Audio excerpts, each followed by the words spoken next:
Hello दोस्तों, अगर आपने सुजलॉन एनर्जी या आइनॉक्स विंड एनर्जी में इन्वेस्ट कर रखा है तो सरकार लेकर के एक बहुत बड़ा अनाउंसमेंट करी है, जिसकी वजह से इन सबके जो प्राइस है वो आपके 5% से टैंक कर गया है, यानी कि इनका 5% से ड्रॉप कर गया है प्राइस। तो चलिए पूरे न्यूज को देखते हैं कि आखिर सरकार क्या पॉलिसी लेकर के आई है, जिसकी वजह से सुजलॉन और आइनॉक्स विंड, जो कि विंड एनर्जी के सेक्टर में काम कर रहे हैं और इन सब सेक्टर की बहुत बड़ी कंपनी है। और अगर हम सुजलॉन की बात करते हैं तो ये आपको आने वाले समय में मल्टीबैगर रिटर्न भी दे सकती है, जो कि पिछले भी ये मल्टीबैगर रिटर्न दे चुके हैं अपने इन्वेस्टरों को। तो देख लेते हैं कि ये न्यूज क्या निकल के आया है। लेकिन दोस्तों, वीडियो शुरू करने से पहले अगर आपने मेरे चैनल को अभी तक सब्सक्राइब नहीं किया तो मेरे चैनल को सब्सक्राइब कर लीजिए और बेल आइकन को ऑन कर लीजिए, ताकि आने वाले समय में ऐसे ही वीडियो मैं डालता रहूंगा तो आप तक आसानी से पहुंच सके और आप उन सबको देख करके स्टॉक मार्केट से आप अपडेटेड रहें। तो चलिए देखते हैं कि ये न्यूज आखिर है क्या जो निकल के आई है। तो अगर हम आज की बात करते हैं तो आज सुजलॉन और आइनॉक्स विंड, जो कि विंड मिल की कंपनी है, जो कि विंड मिल बनाने का काम करती है और इसको ऑपरेट करने का काम करती है, वो आपका 5% से ये नीचे चला गया है। और नीचे जाने का जो रीजन है, उसका रीजन है कि सेंटर जो है वो reverse auction of the wind power, यानी कि विंड पावर का जो ऑक्शन प्रोसेस था उसमें वो आपको करने वाली है कि फिर से विचार करने वाली है और उसको वापस लेने वाली है। तो देखते हैं कि क्या ऑक्शन प्रोसेस था और क्या है जो इसको वापस लेने वाली है। तो सबसे पहले अगर हम बात करते हैं तो ये विंड एनर्जी स्टॉक जो थे 4 मार्च को जो ट्रेडेड कर रहे थे, वो गवर्नमेंट का जब, यानी कि सेंटर ने जब reverse auction of the wind energy, यानी कि रिवर्स करने की बात कही है, जो पहले अपना जो ऑक्शन प्रोसेस था, जिसकी वजह से इसमें जो है वो दिक्कत देखने को मिली। अगर हम सुजलॉन की बात करते हैं तो आपका देखिए ये 4% से आपका जो है वो इंट्राडे में चला गया लो और 41 रुपया 75 पैसे पे ये जाकर के एनएससी पे ट्रेड हो रहा था। वहीं अगर हम आइनॉक्स विंड की बात करते हैं तो ये आपका 5% से लोअर पे ट्रेड हुआ, जो कि 552 रुपया 65 पैसे पे जाकर के एनएससी पे ट्रेड हो रहा था।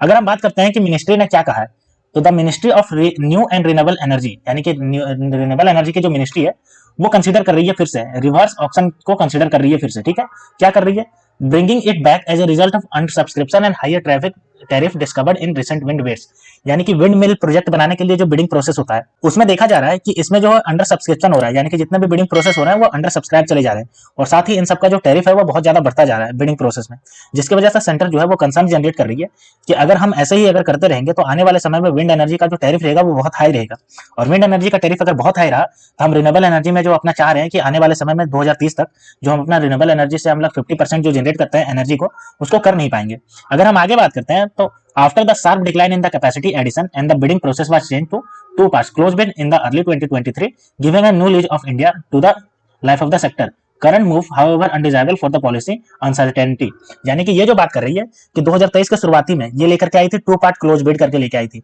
जिसमें इन सबका कंपनियों को जो था वो आपस में ही बिड करते और जिसका भी टैरिफ कम रहता उसको सरकार जो है प्रोजेक्ट दे देती थी। और साथ ही सरकार ने ये भी अनाउंसमेंट किया था कि वो हर साल 10 गीगावाट का पर ईयर जो है वो विंड एनर्जी का प्रोजेक्ट लेकर के आएगी और इन सब कंपनियों को देगी। लेकिन अब इसी पे विचार कर रही है कंपनी, तो देखते हैं भाई क्यों विचार कर रही है इसका। तो सरकार का कहना है कि ये जो बिडिंग प्रोसेस लेकर के आई थी उससे सरकार चाह रही थी कि विंड एनर्जी का जो कैपेसिटी इंस्टॉलेशन है उसमें बढ़ोतरी देखने को मिले, लेकिन इसमें उतनी ज्यादा बढ़ोतरी देखने को नहीं मिल रही, यानी कि जो एनर्जी अभी जनरेट हो रहा है उसमें कैपेसिटी इंक्रीजमेंट देखने को मिल ही नहीं रहा है उतना ज्यादा जितना वो चाह रहे थे, जिसकी वजह से इसको जो है वो स्क्रैप करने की बात कर रही है सरकार। और अगर हम आगे बात करते हैं तो in January 2023 the centre revise the auction process for the wind energy project. It also set a target to invite bid for 8 gigawatt of project each year till 2030, the ministry of the new energy said on January 12। यानी कि ministry जो renewable energy की ministry है उन्होंने कहा कि 2023 को जनवरी को वो जो रिवाइज ऑक्शन लेकर के आए थे, जिसमें वो हर साल जो है वो विंड प्रोजेक्ट देते और 8 गीगावाट का जो प्रोजेक्ट है वो 2030 तक सबको देते रहते हैं, उसमें वो रिवीजन लाना चाह रही है। और रिवीजन लाने का मेन कारण क्या बता रही है, क्योंकि इसका जो कैपेसिटी इंस्टॉलेशन जो बढ़ना चाहिए वो आपका बढ़ता नहीं जा रहा है, यानी कि विंड एनर्जी का जितना कैपेसिटी बढ़ना चाहिए इंस्टॉलेशन का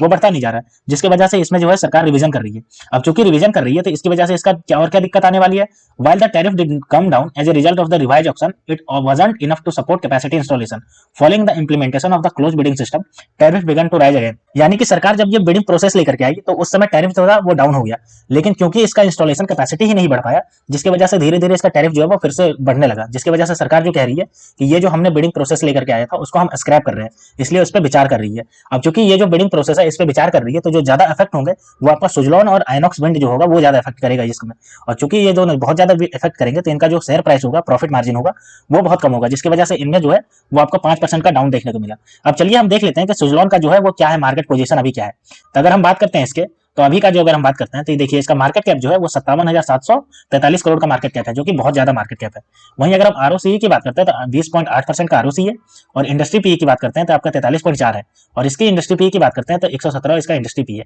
अगर हम इसका डेट टू इक्विटी रेशियो की बात करते हैं तो 0.04% है, जो कि बहुत कम है, ये कभी भी चुका देगी। अगर हम इसके बात करते हैं करंट प्राइस की, तो देखिए 42 रुपया 8 पैसे का इसका करंट प्राइस चल रहा है, जो कि आपका बहुत सस्ते में मिल रहा है। और चूंकि इसने प्रीवियस में भी अच्छा खासा रिटर्न दिया मल्टीबैगर, तो आने वाले समय में भी ये मल्टीबैगर रिटर्न देने की कैपेसिटी रखता था। लेकिन चूंकि जब से ये गवर्नमेंट का निकल के आया, जिसकी वजह से इन्वेस्टरों को लग रहा है कि इसका प्रॉफिट मार्जिन जो होगा वो अफेक्ट करेगा, जिसकी वजह से इसमें इन्वेस्टमेंट जो है वो कंसीडर करने से डर रहे हैं इन्वेस्टर, और जिसकी वजह से इसका जो प्राइस है वो 5% से गिर गया है। अब चलिए इसके हम देख लेते हैं कि इसका जो 1 साल में रिटर्न है वो कैसा रहा। तो ये आपको दिख रहा होगा कि 1 साल में जो है वो देखिए, ये 8 मार्च 2023 को 8 रुपया 60 पैसे पे ट्रेड कर रहा था, और अभी की बात करते हैं तो देखिए 42 रुपया 80 पैसे पे ट्रेड कर रहा है। आपको ये मल्टी बैगर रिटर्न दिया है, और आने वाले समय में भी आपको दे सकता है। लेकिन अभी का जो गवर्नमेंट आया डिसीजन, जिसकी वजह से इसमें कंसर्न जनरेट हो गया है।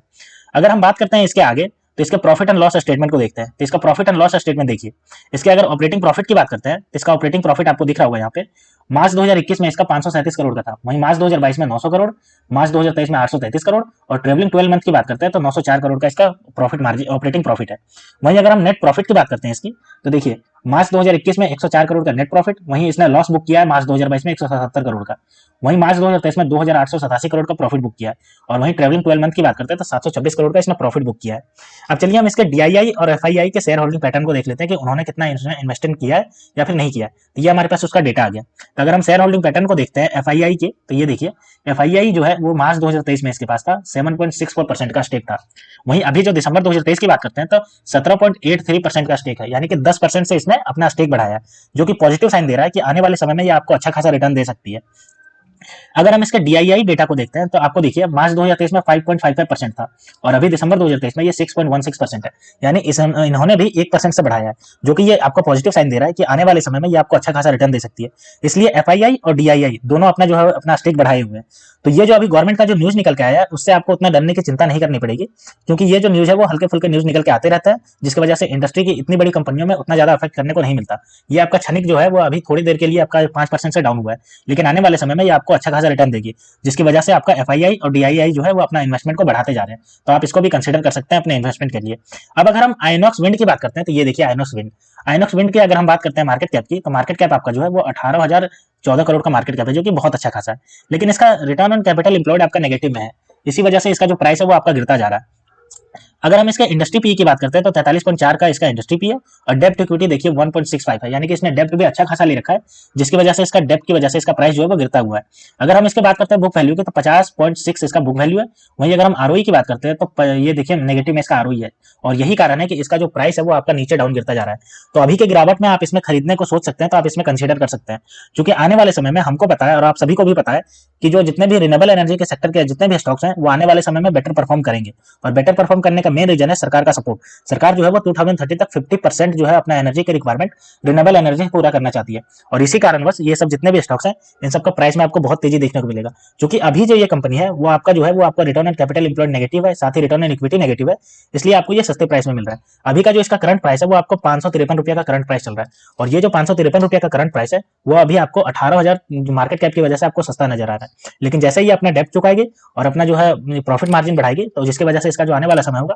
वो बहुत अच्छा ब्राइट हो सकता है। अब हम इसके 1 साल के चार्ट पैटर्न को देख लेते हैं। तो 1 साल पहले ये जो कंपनी थी वो 108 रुपये 25 पैसे पे ट्रेड कर रही थी, और अभी जो ट्रेड कर रही है वो आपको 552 रुपया और आपका 65 पैसे पे आपका ट्रेड कर रही है। तो देखिए ये 1 साल में कितना जो है लगभग 5 गुना से बढ़ा दी है। तो आने वाले समय में इस कंपनी में और भी ज्यादा आपको देख सकता है, इन्वेस्टमेंट करेंगे तो आपको मल्टीबैगर रिटर्न देखने को मिल सकता है। अब चलिए हम इसके प्रॉफिट एंड लॉस स्टेटमेंट को देखते हैं कि प्रॉफिट एंड लॉस इसका क्या कहता है। तो ये हमारे पास इसका डेटा आ गया प्रॉफिट एंड लॉस स्टेटमेंट की। तो चलिए हम इसके ऑपरेटिंग प्रॉफिट को देखते हैं और नेट प्रॉफिट को देखते हैं। तो सबसे पहले हम अगर इसके ऑपरेटिंग प्रॉफिट की बात करते हैं, तो देखिए इसका ऑपरेटिंग प्रॉफिट मार्च 2021 में 191 करोड़ के लॉस में था, मार्च 2022 में 300 करोड़ का लॉस, मार्च 2023 में ये 261 करोड़ लॉस, और ट्रेवलिंग 12 मंथ में ये 137 करोड़ का ये ऑपरेटिंग प्रॉफिट में है। अब चूंकि ये जो कंपनी है वो अभी प्रॉफिट में आई है, और मैंने आपको बताया कि चूंकि ये कंपनी लॉस बुक कर रही थी, रिटर्न ऑन कैपिटल एम्प्लॉयड इसका नेगेटिव था, जिसकी वजह से ये कंपनी का लगातार प्राइस टूटता जा रहा था। तो अभी गिरावट में आप इसको खरीदने का अपॉर्चुनिटी समझ सकते हैं अगर आप खरीदना चाहते हैं अभी। तो इसके अगर हम नेट प्रॉफिट की बात करते हैं, तो नेट प्रॉफिट देखिए 2021 में इसका 360 करोड़ का लॉस, 2022 में इसका 483 करोड़ का लॉस, 2023 में इसका 671 करोड़ का लॉस,